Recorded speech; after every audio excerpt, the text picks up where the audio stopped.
하겠습니다. 1절의 말씀부터 합독하십니다. 그런데 뱀은 여호와 하나님이 지으신 들짐승 중에 가장 강교하니라. 뱀이 여자에게 물어 이르되 하나님이 참으로 너희에게 동산 모든 나무의 열매를 먹지 말라 하시더냐. 여자가 뱀에게 말하되 동산 나무의 열매를 우리가 먹을 수 있으나 동산 중앙에 있는 나무의 열매는 하나님의 말씀에 너희는 먹지도 말고 만지지도 말라 너희가 죽을까 하노라 하셨느니라. 뱀이 여자에게 이르되 너희가 결코 죽지 아니하리라. 너희가 그것을 먹는 날에는 너희 눈이 밝아져 하나님과 같이 되어 선악을 알 줄 하나님이 아심이니라. 여자가 그 나무를 본즉 먹음직도 하고 보함직도 하고 지혜롭게 할 만큼 탐스럽기도 한 나무인지라. 여자가 그 열매를 따먹고 자기와 함께 있는 남편에게도 주매 그도 먹은지라. 이에 그들의 눈이 밝아져 자기들이 벗은 줄을 알고 무화과 나무 잎을 엮어 치마로 삼았더라. 아멘. 죄와 구원의 은혜라고 하는 주제로 말씀을 드리겠습니다. 3월은 사순절이 시작되는 날입니다. 3월 6일서부터 시작이 됩니다. 사순절은 광고에서도 말씀을 드렸겠지만 우리의 죄를 위하여 십자가에서 고난당하신 예수님의 고난을 묵상하는 시간입니다. 자, 오늘부터 사순절의 이 주제에 맞추어서 작년 교회 교재를 보니까 제3단원이 시작이 되는데 이 3단원의 큰 주제가 구원, 죄인 된 인간의 존재 이유입니다. 그래서 오늘은 이 3단원의 제9가인 죄와 구원의 은혜에 대해서 말씀을 드리려고 합니다. 하나님은 6일 동안 세상을 창조하셨습니다. 6일째 아담과 하와를 하나님의 형상을 따라 지으셨습니다.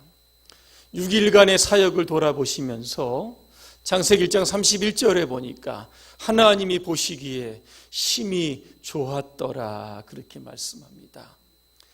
좋은 게 아니라 심히 좋았다라고 하는 것은 하나님의 창조의 질서가 하나님의 의도와 목적에 맞게 완벽하고 아름답게 그렇게 창조가 되었다라고 하는 뜻입니다. 그런데 지금의 세상은 여러분 어떠합니까? 완벽한 세상입니까? 아름다운 세상입니까?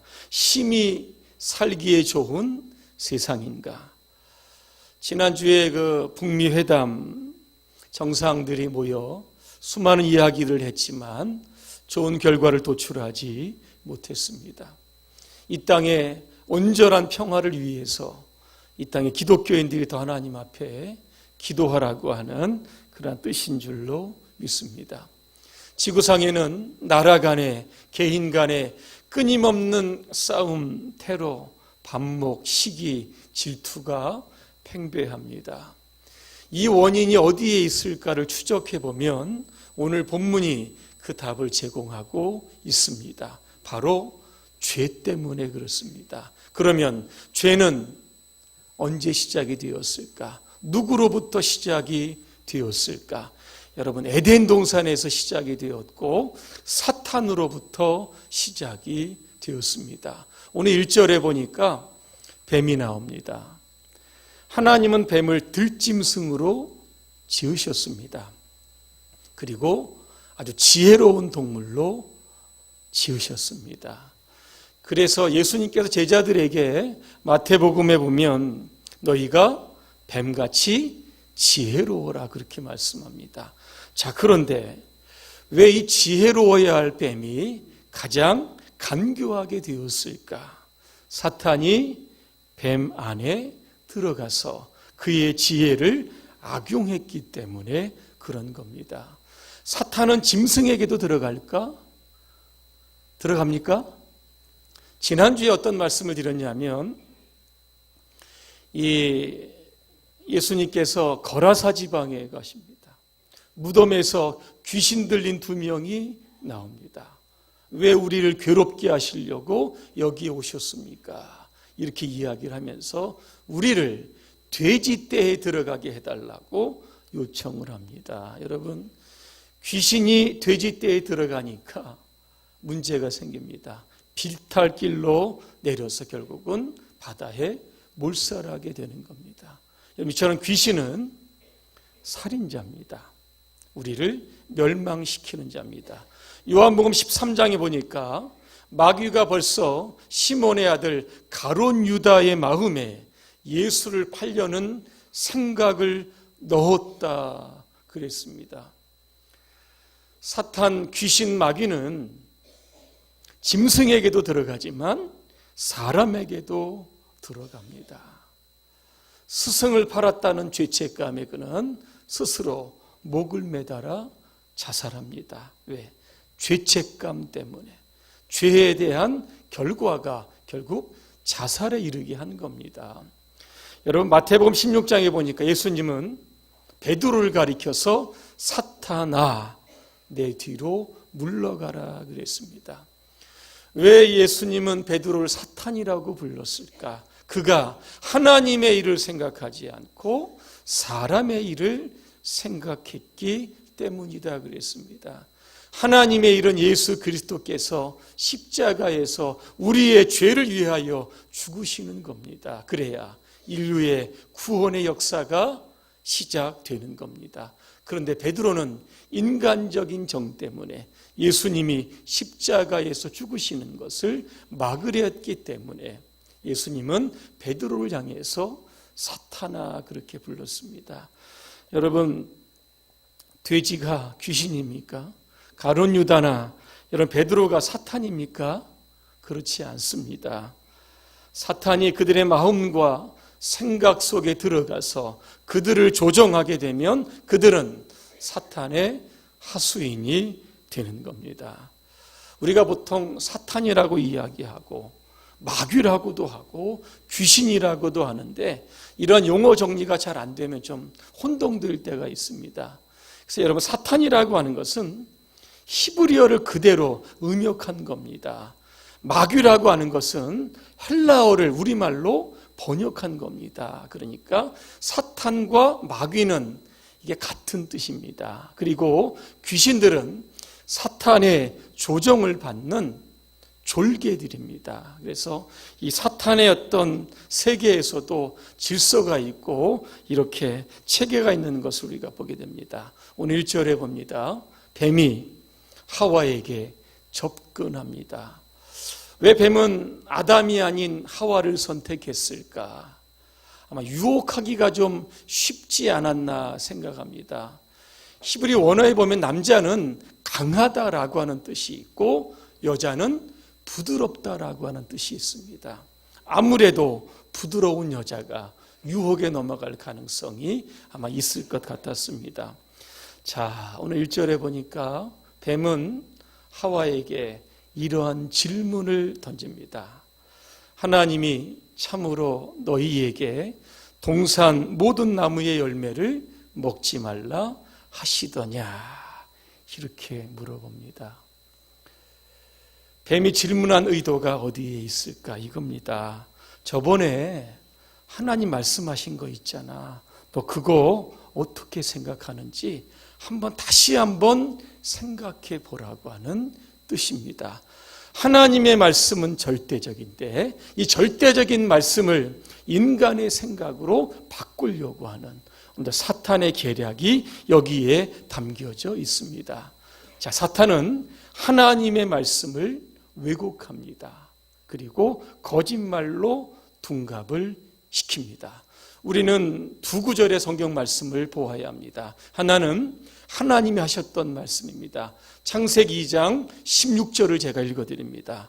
여호와 하나님이 그 사람에게 명하여 이르시되 동산 각종 나무의 열매는 내가 임의로 먹되, 이렇게 되어 있습니다. 자, 오늘 사탄이 했던 이야기 창세기 3장 1절입니다. 하나님이 참으로 너희에게 동산 모든 나무의 열매를 먹지 말라 하시더냐. 이 두 말씀을 여러분 한번 비교해 보시기를 바랍니다. 여러분, 사탄은요, 하나님의 말씀을 알고 있었습니다. 그런데 의도적으로 두 단어를 빠뜨립니다. 뭡니까? 여호와라고 하는 단어와 임의로라고 하는 단어를 빼버립니다. 그리고 의도적으로 하나님의 말씀을 변경합니다. 첫째는 명하여라고 하는 말씀을 하시더냐라고 바꿉니다. 이게 뭘까? 하나님의 말씀의 권위를 약화시키려고 하는 사탄의 의도입니다. 두 번째, 내가라고 하는 것을 너희에게라고 바꿉니다. 이게 뭐냐면 내가라고 하는 것은 아담을 이야기하는 겁니다. 그런데 사탄은 너희에게 이렇게 두루 이야기를 하면서 아담의 그 결정권 중요한 게 아니라 너도 얼마든지 선악과를 따먹을 수 있는 결정권이 너에게 있다. 그것을 활용해도 된다라고 하는 이런 뜻이 담겨져 있습니다. 세 번째는요, 먹되라고 하는 것을 먹지 말라 이렇게 바꿉니다. 이게 뭘까? 하나님은 마치 사람의 자유를 제한하고 먹는 것을 빼앗는 그러한 인색한 하나님으로 그렇게 인상을 주기 위한 사탄의 의도가 여기에 있습니다. 자, 이렇게 이야기를 하니까 하와가 듣다가 하나님의 말씀을 조금 자기도 바꿉니다. 어떻게 바꾸냐면 창세기 2장 17절에 보니까 하나님은 반드시 죽으리라 그랬습니다. 선악과 먹으면 반드시 죽는다 그랬는데 창세기 3장 2절에 보시기 바랍니다. 죽을까 하노라. 왜 하와가 이 사탄의 유혹에 넘어갔을까? 하나님의 말씀을 그대로 붙들지 못해서 그런 겁니다. 요즘의 시대를 가리켜서 포스트 모더니즘 시대라 그렇게 부릅니다. 이 시대의 특징은 여러 가지가 있지만 한 가지로 요약하면 절대적인 가치가 사라지고 상대적인 가치가 부상하는 시대입니다. 하나님의 말씀을 얼마든지 자기의 생각으로 바꾸고 자기의 기분으로 바꾸어서 받아들이는 시대가 바로 요즘의 시대입니다. 이런 시대에 정말 가장 필요한 것이 무엇일까? 신명기 4장 2절을 제가 한번 읽어드립니다. 내가 너희에게 명령하는 말을 너희는 가감하지 말고 내가 너희에게 내리는 너희 하나님 여호와의 명령을 지키라. 그렇게 여러분 되어 있습니다. 누군가 하나님의 말씀을 사탄의 소리로 바꾸려고 한다라고 하면 여러분은 성령의 검, 하나님의 말씀으로 무장해야 하는 겁니다. 왜냐? 하나님의 말씀은 능력이 있기 때문입니다. 히브리서 4장 12절입니다. 하나님의 말씀은 살아있고 활력이 있어 좌우의 날쌘 어떤 검보다도 예리하여 혼과 영과 및 관절과 골수를 찔러 쪼갠다. 분명히 말씀하고 있습니다. 여러분, 뱀이 유혹을 하니까 하와가 조금씩 넘어옵니다. 결정적으로 4절에 뱀은 하와에게 뭐라고 이야기합니까? 너희가 결코 죽지 아니한다. 그렇게 이야기를 합니다. 하나님은 먹으면 반드시 죽는다라고 이야기했고 사탄은 결코 죽지 않는다. 그렇게 이야기를 합니다. 오늘 하와는 어떤 소리에 귀를 기울였어야 했냐면 하나님의 소리를 들었어야 했는데 오늘 사탄의 소리를 듣게 됩니다. 여러분, 사탄은 누구일까? 성경에 보니까 거짓의 아비다 그렇게 이야기합니다. 요한복음 8장 44절입니다. 이는 그가 거짓말장이요 거짓의 아비가 되었습니다. 그렇게 됩니다. 하나님은 죄의 싹은 사망이라고 선포합니다. 그런데 사탄은 죄 지어도 하나님의 심판은 없고 결코 죽지 않는다. 그렇게 이야기를 합니다. 여러분, 이제 뱀은요 하와에게 결정적인 미끼 하나를 딱 던집니다. 그게 뭐냐면 바로 선악과입니다. 뱀은 하와에게 이렇게 이야기합니다. 선악과를 먹게 되면 세 가지의 변화가 일어날 것이라고 이야기합니다. 첫째는 어떤 변화입니까? 눈이 밝아진다는 겁니다. 밝아진다는 것은 예전에 보지 못한 것을 본다는 뜻입니다. 여러분, 아담과 하와가 선악과를 따서 먹었습니다. 눈이 밝아졌습니다. 가장 처음 무엇을 보았습니까?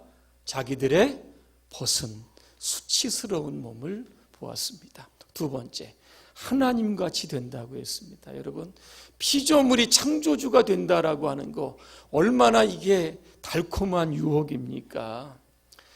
여러분, 왜 그 천사장 루시퍼가 사탄이 되었을까? 그 여러분 아실 겁니다.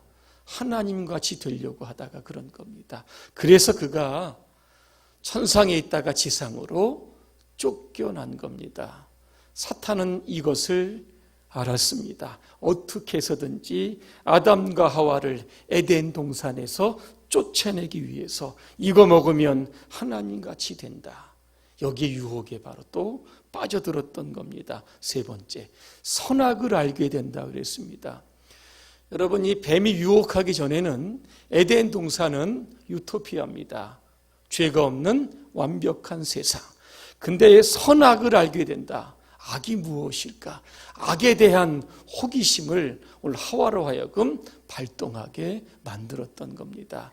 그 호기심 때문에 저 열매를 정말 먹으면 어떻게 될까? 선도 알고 악도 알게 될까? 호기심 때문에 결국 그 미끼에 여러분 물리게 됐던 겁니다. 여러분, 이렇게 이야기를 하니까 여러분 같았으면 어떻겠습니까? 마음이 안 흔들리겠습니까? 하와의 마음이 굉장히 흔들립니다. 그러면서 선악과를 쳐다봅니다. 그러면서 여러분 뭐라고 이야기한지 아십니까? 6절에 보니까 여자가 그 나무를 본즉 먹음직도 하고 보함직도 하고 지혜롭게 할 만큼 탐스럽기도 한 나무인지라 그랬습니다. 욕심이 생긴 겁니다. 첫째는요, 먹음직스러웠다. 이것은요, 육신의 정욕을 의미하는 겁니다. 정욕이라고 하는 것은 지나친 욕구나 애착을 의미합니다. 욕구나 본능이 그 자체로서는 잘못이 안 되지만 이게 과용되거나 오용되게 되면 이게 바로 정욕으로 바뀌는 겁니다. 육체의 정욕은 간단합니다. 몸으로 죄짓는 겁니다. 마시는 거, 먹는 거, 그리고 몸을 즐겁게 할 거기에 방치해 놓는 것이 바로 이게 육신의 정욕입니다. 그래서 누가복음 4장에 보니까 사탄이 광야에서 예수님께 시험을 합니다. 무엇을 가지고 첫 번째 시험을 합니까? 40일 금식 기도하신 예수님에게 돌을 떡으로 만들어서 먹어라. 이런 시험을 여러분 했던 겁니다. 그러면 육신의 정욕을 이길 수 있는 방법은 없을까? 여러분 있습니다. 갈라디아서 5장 16절을 제가 읽어드립니다. 내가 이르노니 너희는 성령을 따라 행하라. 그리하면 육체의 욕심을 이루지 아니하리라 그랬습니다. 성령 충만, 이것이 우리의 삶의 능력이 되면 결국 욕심을 밀어낼 수 있는 힘이 우리 안에 생기는 겁니다. 두 번째는 보함직스러웠다는 겁니다. 이게 바로 안목의 정욕입니다.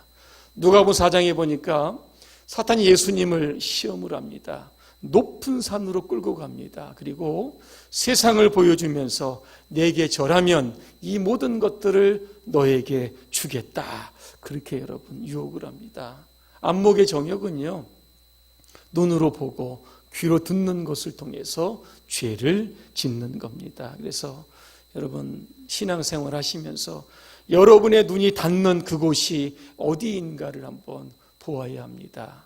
하늘인가 이 땅인가, 영적인 것인가 세속적인 것에 우리의 눈길이 혹시는 닿지는 않는지를 한번 여러분 주의하셔야 하는 겁니다. 세 번째는요, 지혜롭게 할 만큼 탐스러웠다. 이게 바로 이생의 자랑입니다.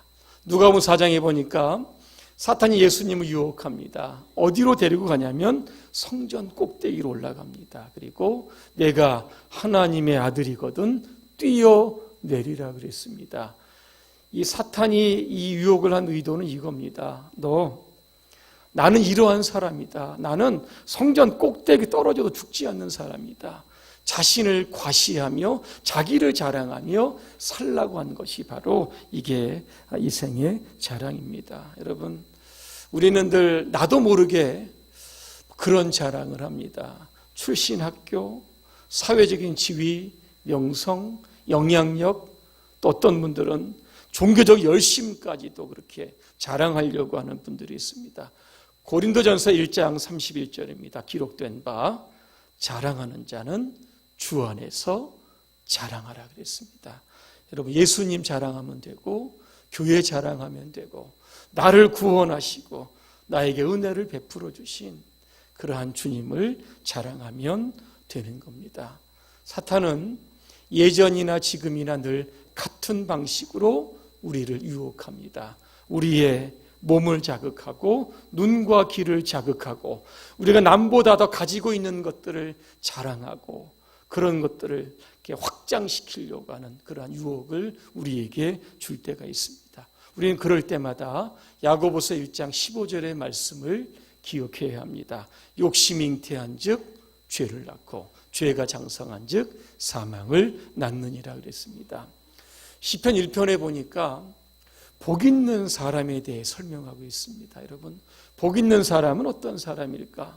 세 가지로 설명합니다. 첫째는요, 악인들의 꾀를 따르지 않습니다. 둘째는 죄인들의 길에 서지 않습니다. 셋째는 오만한 자들의 자리에 앉지 않습니다.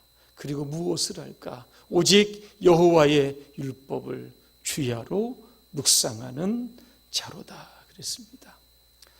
오늘 하나님은요, 뱀과 아담과 하와에게 죄를 지은 그러한 심판을 주십니다. 뱀은요, 배로 기어다니고 흙을 먹게 하는 저주를 받았습니다. 하와는 임신과 해산의 고통을 받게 됩니다. 그리고 아담은 열심히 이마에 땀을 흘려야 먹고 살 수 있도록 노동이라고 하는 이런 것들을 주게 됩니다. 저는 이것을 보면서 사탄은 뱀을 유혹하고 뱀은 하와를 유혹하고 하와는 아담을 유혹했습니다. 지금도 사탄은 가만히 있지 않습니다. 끊임없이 두루다니며 죄 지을 자를 찾고 있다는 겁니다. 중동 격언에 보면 낙타의 코를 조심하라는 그러한 이야기가 있습니다. 한 여행자가 낙타를 이끌고 사막을 횡단합니다. 밤이 되어서 텐트를 치고 이제 잠을 자려고 합니다. 그런데 갑자기 소리가 나서 보니까 낙타의 코가 텐트 안으로 들어왔습니다. 추우니까 들어왔나 보다. 그리고 또 잠을 잡니다. 한참 잠을 자는데 또 부스럭거리는 소리가 나서 또 깹니다. 그랬더니요, 낙타의 큰 머리가 텐트 안으로 들어왔습니다. 추워서 그랬나 보다. 이번에도 그만 넘어갑니다. 또 잠을 잡니다. 잠을 자다 깼습니다. 나중에는 낙타의 온몸이 텐트 안으로 들어온 겁니다. 그래서 이 사람은 텐트 밖으로 쫓겨나고 낙타는 텐트 안에서 잤다고 합니다. 우리가 죄에 대해서 단호하게 대처하지 않으면 죄는 우리의 주인이 여러분 되는 겁니다. 그리고 우리를 통해서 또 다른 누구에게 죄를 유발시킬 수 있는 겁니다. 그래 성경은 우리에게 죄와 싸우되 피를 흘리기까지 싸우라고 말씀하고 있는 겁니다. 여러분, 하나님은 에덴 동산에서 아담과 하와를 추방을 시켰습니다. 자기가 만든 하나님의 걸작품인데 이들을 내보내시면서 하나님의 마음이 조금 아팠습니다. 그래서 그들을 위해서 가죽옷을 지어 입혔다 그랬습니다. 선악과를 먹고 난 이후에 눈이 밝아집니다. 자신의 수치스러운 모습을 가리기 위해서 무화과 나무로 입으로 엮은 치마를 만들어서 이게 가렸던 겁니다. 근데 이거를 오래가지 않습니다. 햇빛이 쬐면 결국 잎은 말라버립니다. 그래서 가죽옷을 지어 입혔습니다. 여러분, 가죽옷이라고 하는 것은 짐승을 잡아 죽여야만 얻을 수 있는 겁니다. 그 짐승은 자신의 죄와는 관계없이 오늘 아담과 하와를 위해서 여러분 죽었습니다. 이게 뭐냐면 바로 대속의 원리입니다. 구약 시대에 있어서 사람들이 죄를 지으면 무조건 짐승을 잡았습니다. 죄 없는 짐승들이요, 번제단에서 소리를 지르고 피를 흘리면서 나중에는 번제단 위에서 다 태워져서 그렇게 죽임을 당했습니다. 그런데 히브리서 10장 1절에 보니까 이 같은 제사는 하나님 앞에 온전한 제사가 아니라고 했습니다. 그러면 온전한 제사는 무엇일까? 예수 그리스도를 통하여 드리는 제사인 겁니다. 그래서 히브리서 10장 10절입니다. 이 뜻을 따라 예수 그리스도의 몸을 단번에 들이심으로 말미암아 우리가 거룩함을 입었노라 그랬습니다. 더 이상 우리의 죄 때문에 짐승을 잡을 이유가 사라졌습니다. 예수님께서 십자가에서 자신의 몸을 단번에 들이심으로 우리의 모든 죄를 용서해 주셨기 때문입니다. 그래서 성경은 예수님을 가리켜서 세상 죄를 지고 가는 하나님의 어린 양이다, 그렇게 표현하고 있습니다. 결론입니다. 에덴 동산에서의 아담과 하와의 죄가 지금까지 인류에게 전가됩니다. 이것을 가리켜서 원죄라고 부릅니다. 죄의 삭은 사망입니다. 그런데 예수님께서 십자가에서 죽으시고 부활하심으로 말미암아 사망의 권세를 이기시고 우리에게 영원한 생명을 주셨습니다. 죄는 내가 지었지만 대가는 예수님께서 지불하셨습니다. 이 한 주간 살아가는 동안 나 같은 죄인을 살리시기 위하여 십자가를 지신 예수 그리스도, 그 십자가를 생각하며 이 한 주간도 살아가시기를 주님의 이름으로 축원합니다. 기도하겠습니다. 은혜로우신 하나님, 죄인된 우리 모두가 예수님의 피로 구원받게 하심을 감사합니다. 이제부터 더 이상 죄의 종이 아닌, 사탄의 하수인이 아닌 하나님의 거룩한 자녀로 살 수 있도록 도와주시옵소서. 우리 스스로는 죄를 이길 수 없지만 오늘도 우리 안에 성령이 충만함으로 말미암아 그 능력으로 죄와 싸워 날마다 이기는 삶을 살게 하여 주시옵소서. 예수님의 이름으로 기도합니다. 아멘.